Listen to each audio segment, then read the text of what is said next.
ತಾಲೂಕಿನಲ್ಲಿ ಕೆಲ ಕಾಂಗ್ರೆಸ್ ಮುಖಂಡರ ದಬ್ಬಾಳಿಕೆ ಹೆಚ್ಚಾಗಿದ್ದು ಉಸ್ತುವಾರಿ ಸಚಿವ ಮಧು ಬಂಗಾರಪ್ಪನವರ ಹೆಸರನ್ನ ದುರ್ಬಳಕೆ ಮಾಡಿಕೊಳ್ತಾ ಇದ್ದಾರೆ.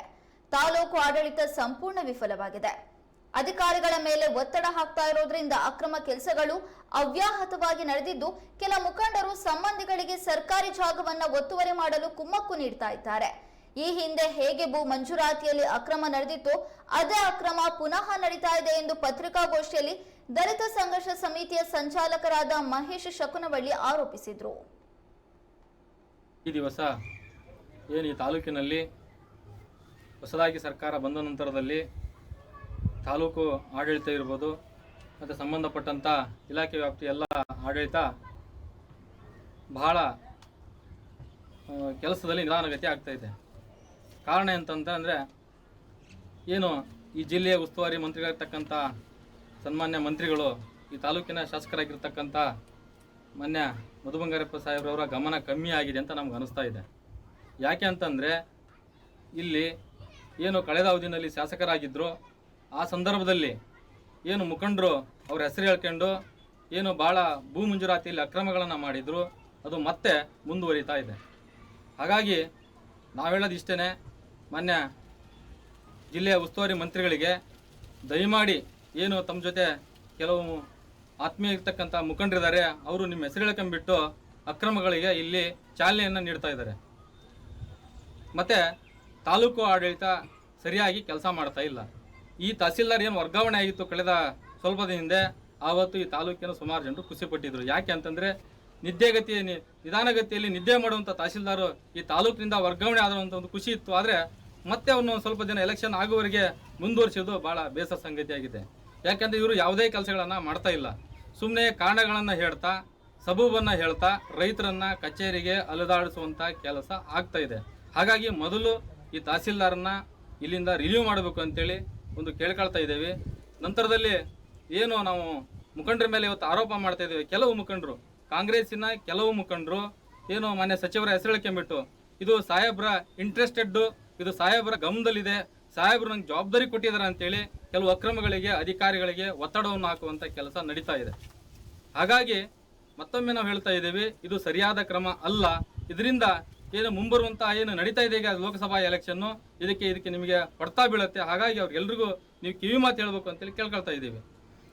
ಮತ್ತು ಎರಡನೇದಾಗಿ ಏನು ಕಾಂಗ್ರೆಸ್ ಪಕ್ಷ ಸಂವಿಧಾನದ ಉಳಿವಿಗಾಗಿ ಹೋರಾಟ ಮಾಡ್ತೆ ಅಂತ ಹೇಳ್ತಾ ಇದ್ದಾರೆ, ಎಲ್ಲ ಕೇವಲ ಮತವನ್ನು ಪಡೀಲಿಕ್ಕೋಸ್ಕರ ಹೇಳ್ತಾ ಇದ್ದಾರೆ.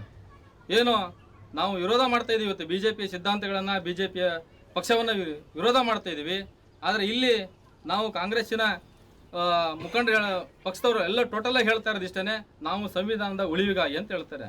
ಖಂಡಿತ ನಾವು ಕೂಡ ನಿಮ್ಮ ಜೊತೆ ಕೈ ಜೋಡಿಸ್ತಾ ಇದ್ದೀವಿ. ಆದರೆ ಏನು ಕಳೆದ 20 ವರ್ಷಗಳಿಂದ ಸೊರಬದಲ್ಲಿ ನಾವು ಅಂಬೇಡ್ಕರ್ ಅವರ ಪುತ್ಥಳಿಯನ್ನು ನಿರ್ಮಾಣ ಮಾಡಬೇಕು ಅಂತೇಳಿ ಏನು ಸಂಘ ಹೋರಾಟ ಮಾಡ್ತಾ ಇದೆ. ಇದೇ ವಿಷಯವಾಗಿ ಕಳೆದ 3 ತಿಂಗಳ ಹಿಂದೆ ಮಾನ್ಯ ಸಚಿವರ ಗಮನಕ್ಕೂ ಕೂಡ ತಂದಿದ್ವಿ. ಇಲ್ಲೂ ಲೆಟ್ರ್ ಕೂಡ ಆಗಿತ್ತು, ಒಂದು ಅಭಿಪ್ರಾಯನ ಕೇಳಿದ್ರು. ಇಲ್ಲಿರ್ತಕ್ಕಂಥ ಅಧಿಕಾರಿಗಳು ಮಿನಿಸ್ಟರ್ ಗಮನಕ್ಕೆ ತರಬೇಕಂತ ಹೇಳಿದ್ರು, ನಾವು ಕೂಡ ಹೋಗಿ ತಂದ್ವಿ.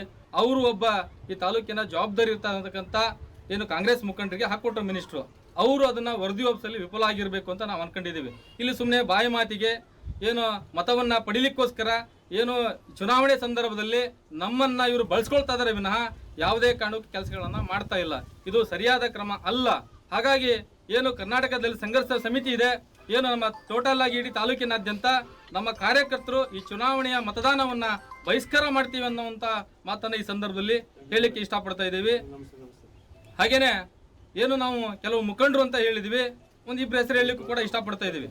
ಏನು ಜಡೆ ಹೋಬಳಿ ಶಂಕರಗಪ್ಪ ಗ್ರಾಮದಲ್ಲಿ ಏನು ಇನಾಮಭೂಮಿ ಹೋರಾಟ ನಡೀತಾ ಇತ್ತು, ಅಲ್ಲಿ ಏನು ಆನವಟ್ಟಿ ಬ್ಲಾಕ್ ಕಮಿಟಿ ಅಧ್ಯಕ್ಷರಾಗಿರ್ತಕ್ಕಂಥ ಸದಾನಂದ ಗೌಡರು ರೈತರ ವಿರುದ್ಧವಾಗಿ ಇವರು ಕೆಲಸವನ್ನ ಮಾಡ್ತಾರೆ.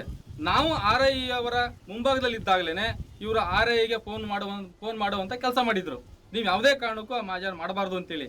ಆದರೂ ಕೂಡ ಸಂಘಟನೆ ಹೋರಾಟದ ಫಲವಾಗಿ ಮತ್ತೇನು ಸಚಿವರ ಏನು ಹಿತಾಸಕ್ತಿಯಿಂದ ಆ ಕೆಲಸ ರೈತರ ಪರವಾಗಿದೆ. ಹಾಗೆ ಮತ್ತೊಂದೇನಪ್ಪ ಅಂತಂದರೆ ಇಲ್ಲಿ ಏನು 113ರಲ್ಲಿ ಏನು ಇಶ್ಯೂ ಆಗಿತ್ತು, ಇಡೀ ಜಿಲ್ಲೆಯಾದ್ಯಂತ ರಾಜ್ಯದಾದ್ಯಂತ 113 ಇಶ್ಯೂ ಆಗಿತ್ತು.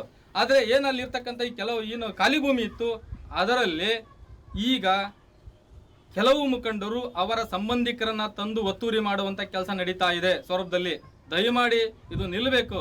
ಇಲ್ಲದೇ ಹೋದಲ್ಲಿ ಮುಂದಿನ ದಿನಮಾನದಲ್ಲಿ ಕರ್ನಾಟಕ ದಲಿತ ಸಂಘ ಸಮಿತಿ ವತಿಯಿಂದ ದೊಡ್ಡ ಮಟ್ಟದ ಹೋರಾಟ ನಡೆಯುತ್ತೆ ಅಂತೇಳಿ ಈ ಸಂದರ್ಭದಲ್ಲಿ ಹೇಳಲಿಕ್ಕೆ ಇಷ್ಟಪಡ್ತಾ ಇದ್ದೀವಿ. ಮತ್ತು ಏನು ಮತ್ತೊಂದು ವಿಚಾರ ಅಂತಂದರೆ ಕೋಲುಣಿಸಿ ಬಿಲ್ಡಿಂಗ್ ಇರ್ಬೋದು, ಏನು ಸೊರಬದ ಮಧ್ಯ ಬಸ್ ಸ್ಟ್ಯಾಂಡ್ ಇರ್ತಕ್ಕಂಥ ಕೋಲುಣಿಸಿ ಬಿಲ್ಡಿಂಗ್ ಇತ್ತು. ಕಳೆದ ಶಾಸಕರ ಅವಧಿನಲ್ಲಿ ಏನು ಪುರಸಭೆಯಲ್ಲಿ ಪ್ರೊಸೀಡಿಂಗ್ ಕೂಡ ಆಗಿತ್ತು. ಇದು ಸರ್ಕಾರದ ನಿಯಮವನ್ನು ಉಲ್ಲಂಘನೆ ಮಾಡಿದೆ, ಇದು ಸೆಟ್ಬ್ಯಾಕ್ಸ್ ಬಿಟ್ಟಿಲ್ಲ, ಪಾರ್ಕಿಂಗ್ ಬಿಟ್ಟಿಲ್ಲ ಅಂತೇಳಿ ಏನು ಪುರಸಭೆ ಅಧಿಕಾರಿಗಳು ವರದಿ ಮಾಡಿದರು. ಆ ವರದಿ ಮಾಡಿದರೂ ಕೂಡ ಹೊಸ ಸರ್ಕಾರ ಬಂದ ನಂತರದಲ್ಲಿ ಅದು ಸಾಹೇಬ್ರ ಗಮನಕ್ಕೆ ಇದೆಯೋ ಇಲ್ಲೋ ಗೊತ್ತಿಲ್ಲ, ಆದರೆ ಸಾಹೇಬ್ರ ಗಮನಕ್ಕೆ ಹೇಳಿದ್ದಾರೆ ಅನ್ನುವಂಥ ಮಾತನ್ನು ಹೇಳಿ ಇಷ್ಟೆಲ್ಲ ಉಲ್ಲಂಘನೆ ಆದರೂ ಕೂಡ ಅದೇ ಅಧಿಕಾರಿಗಳು ಅದರ ಲೋಪದೋಷವನ್ನು ಹೇಳಿದ್ರು ಕೂಡ ಮತ್ತೆ ಅವರಿಗೆ ಎನ್ಒಸಿಯನ್ನು ಕೊಡುವಂಥ ಕಾರ್ಯ ನಡೀತಾ ಇದೆ. ಹಾಗಾಗಿ ನಾವು ಏನು ಹೇಳ್ತಾ ಇದ್ದೀವಿ, ಮಿನಿಸ್ಟರ್ ಹೆಸರನ್ನು ಹೇಳ್ಕೊಂಡ್ಬಿಟ್ಟು ಸುಮ್ಮನೆ ವಿನಾಕಾರಣ ಕೆಲವು ಮುಖಂಡರು ಅಧಿಕಾರಿಗಳಿಗೆ ಧಮಕಿ ಹಾಕೋದು ಮತ್ತು ಅಕ್ರಮವಂತ ಕೆಲಸಗಳನ್ನು ಮಾಡಿಸುವಂಥ ಕೆಲಸಗಳನ್ನ ಮಾಡ್ತಾ ಇದ್ದಾರೆ. ಮತ್ತು ತಹಸೀಲ್ದಾರರು ಕೂಡ ಒತ್ತಡ ಆಗ್ತಾ ಇದ್ದಾರೆ. ಇದು